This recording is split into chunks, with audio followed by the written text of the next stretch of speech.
खुद ही को कर बुलंद इतना कि हर तकदीर से पहले खुदा बंदे से खुद पूछे बता तेरी रजा क्या है। कहने का मतलब ये है कि आप सबकी जो परीक्षाएं हैं वो 5 तारीख से स्टार्ट हैं। इलाहाबाद विश्वविद्यालय के प्रथम वर्ष के छात्र छात्राओं के सामने बहुत बड़ी चुनौती इस बार की जो आपकी वार्षिक परीक्षा है उसमें हर एक प्रकार से आप अपनी चुनौतियों का सामना लगातार कर रहे हैं। आपने एडमिशन लेने के बाद से लगातार कई चुनौतियों का सामना किया है, लेकिन अब सबसे बड़ी चुनौती आपके सामने इस पहले चरण का आखिरी टास्क आपके सामने ये है कि आपकी वार्षिक परीक्षा अब अपने नियत समय पर शुरू होने वाली है।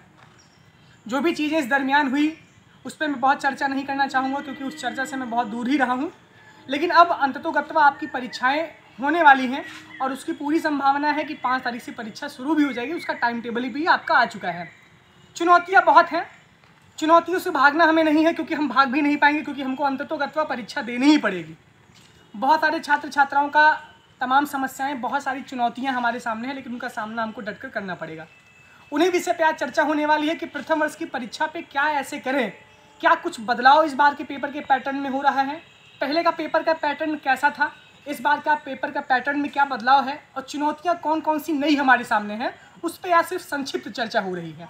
बाकी आप लोग ऐसे लगातार जुड़े रहेंगे तो आपको अब यहीं से एकेडमिक आपका सारी चीज़ें शुरू होंगी। सब्जेक्ट वाइज आपको किस तरीके से कैसे स्ट्रैटेजी बनानी है उस पर भी चर्चा होगी। अब वो चीज़ें शुरू होने वाली हैं।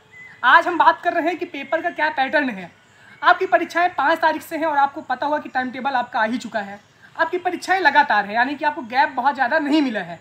जिनका फिलॉसफी विषय उनकी पहली परीक्षा 5 को है, उनका दूसरा पेपर 6 तारीख को है। इसके बाद आपके सब्जेक्ट आपको पता होंगे अच्छी तरीके से, आपने टाइम टेबल के हिसाब से देख लिया है। जितने भी महाविद्यालय के छात्र हैं, जितने भी मेन कैंपस के छात्र हैं, महाविद्यालय और मेन कैंपस का एक ही पेपर होता है, यानी कि आप अपने महाविद्यालय में बैठ के परीक्षा देंगे, लेकिन जो पेपर मेन कैंपस के लिए होगा वही पेपर महाविद्यालय के लिए भी होगा। बशर्ते फ़र्क ये रहेगा कि आप वहाँ पे बैठ के परीक्षा देंगे और मेन कैंपस वाले मेन कैंपस में परीक्षा देंगे। कॉपियाँ सारी मेन कैंपस में ही जांची जाती हैं, यानी कि सारी कॉपियाँ सबमिट होकर मेन कैंपस के परीक्षा नियंत्रक कार्यालय ही आती हैं। इस बार की जो परीक्षा हो रही है वो 3 घंटे की ना होकर के 2 घंटे की हो रही है, क्योंकि कोविड के बाद जो ऑफलाइन परीक्षा का जो पैटर्न बदला है वो 2 घंटे का पैटर्न हो गया है। ऑफलाइन परीक्षाएं विश्वविद्यालय की LLB की भी हो रही हैं।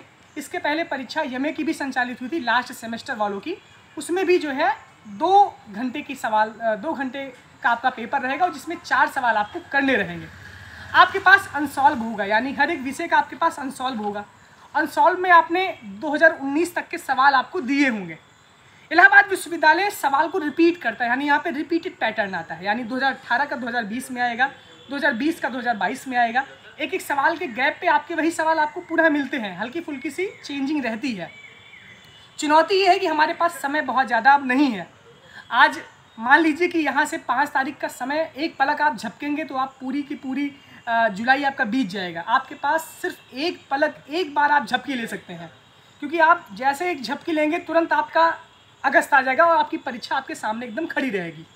चुनौतियाँ ये हैं कि 2 घंटे के पेपर में आपको 4 सवाल करने होंगे।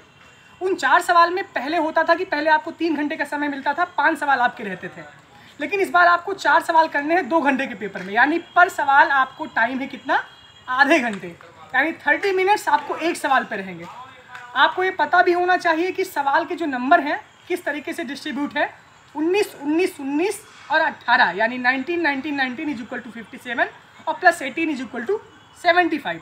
तो इस तरीके से सवाल का डिस्ट्रीब्यूशन रहेगा। सवाल ज़्यादा नंबर के आ रहे हैं, समय आपको कम मिल रहा है। आपको कंटेंट भी अच्छी तरीके से लिखना है जिससे कि वजनदार आपका कंटेंट रहे। अगर आप एक सवाल का ऐसा तो मैं बता नहीं सकता कि कोई सवाल की क्या वर्ड सीमा है, कितने पेज में आप सवाल लिखें, लेकिन मोटे मोटे तौर पे अगर आपको बहुत विशेष बहुत अच्छा करना है तो मिनिमम 4 पेज तो आपको लिखना ही पड़ेगा। अगर आप मिनिमम 4 पेज नहीं लिखते हैं तो अपने आप को बहुत मीडियम से भी आप कम मानिएगा। कंटेंट आपके पास बहुत है, आपके पास बहुत सारी डीकुमार्स हैं, आपके पास बहुत सारे नोट्स हैं, आपके पास इस समय कंटेंट का भंडार होगा। आप आर्यभट्ट, वरामिहिर जैसे विद्वान से अपने नोट्स को लिए होंगे, प्रशांत महासागर, अटलांटिक महासागर से आपने सारी मटेरियल को कलेक्ट किया होगा और आपके अंदर वैसा जोश और उत्साह भी है। तो कंटेंट मैटर नहीं करता, मैटर ये करता है कि हमारी स्ट्रैटेजी इन दिनों में क्या रहने वाली है। हम 18 दिन का प्लान किस तरीके से तैयार करें कि हमारा सिलेबस समय के पहले फुल कॉन्फिडेंस के साथ ख़त्म हो जाए, वो आपको ही कवर करना है। हम सबके समय अक्टूबर तक चुनाव होता था, नवंबर में पढ़ाई होती थी, दिसंबर में विंटर वेकेशन होता था, जनवरी फरवरी में क्लासेस चलती थी, मार्च में पेपर हो जाता था हमारा।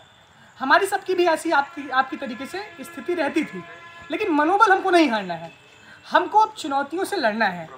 हमारी 18 दिन की स्ट्रैटेजी क्या रहने वाली है, क्योंकि आप जब आपका पेपर, जिनका फिलॉसफी है उनका जिसका पहला ही पेपर है, तो वो अपने आप को 2-3 दिन पहले अपने पहले पेपर के लिए तैयार करेंगे। तो कुल मिला के हमको पूरी अगस्त भर में, पूरी जुलाई भर में अपनी सारी सिलेबस को कवर करना है। हमको राइटिंग स्किल पे सबसे ज़्यादा फोकस करना है, क्योंकि अगर हम परीक्षा में लिखेंगे नहीं, हमको बहुत कुछ आता है, सारी चीज़ें हैं, अगर हमारे पास लिखने की स्किल नहीं होगी हम कुछ भी नहीं पा सकते। स्थिति बहुत ख़राब हो सकती है, क्योंकि लिखने के ऊपर नंबर मिलेगा, राइटिंग भी आपको लिखनी होगी, और 2 घंटे के पेपर में आपको पानी पीने का, सर ऊपर उठाने का समय नहीं मिलेगा। तो हमारी कोशिश ये रहनी चाहिए कि हम टाइमर सामने रखें, 6 मिनट में कम से कम एक पेज भरने का प्रयास करें। आपकी जो कॉपी रहने वाली वो लंबी रहेगी, आप A4 साइज का लिए होंगे, आपके पास नोट्स होगी, कॉपी लंबाई ज़्यादा रहेगी, चौड़ाई थोड़ी सी कम रहेगी। सादी कॉपी रहेगी तो बहुत लोग ऊपर से लेकर नीचे लिखेंगे, नीचे से लेकर ऊपर लिखेंगे, तो उसकी भी प्रैक्टिस आपको करनी है।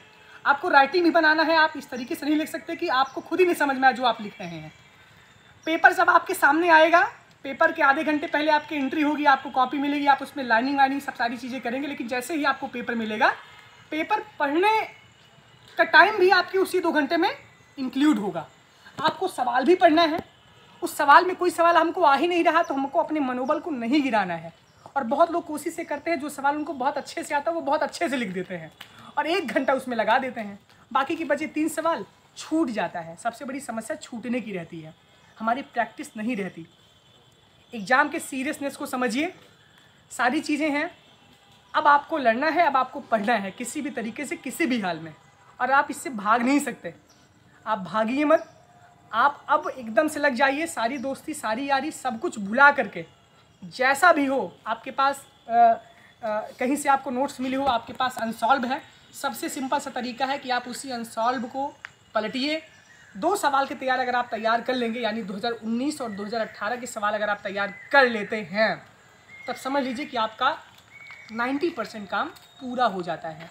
ये कमिटमेंट मैं कर रहा हूँ यहाँ से, अगर आप ऐसा करते हैं तब आप कुछ अच्छा होंगे। बाकी समय ऐसे बीतेगा कि आपको पता नहीं चलेगा, आप अपने दिमाग में बैठा के बैठोगे अब 18 दिन है, 18 दिन बीतेगा, फिर 17 दिन आएगा, 17 के बाद 16-15 होते होते 10 दिन जब आएगा, तब आप कहेंगे कि एक विषय पे 2 दिन दिया जाए, तब आपके पास 2 दिन का भी समय नहीं है।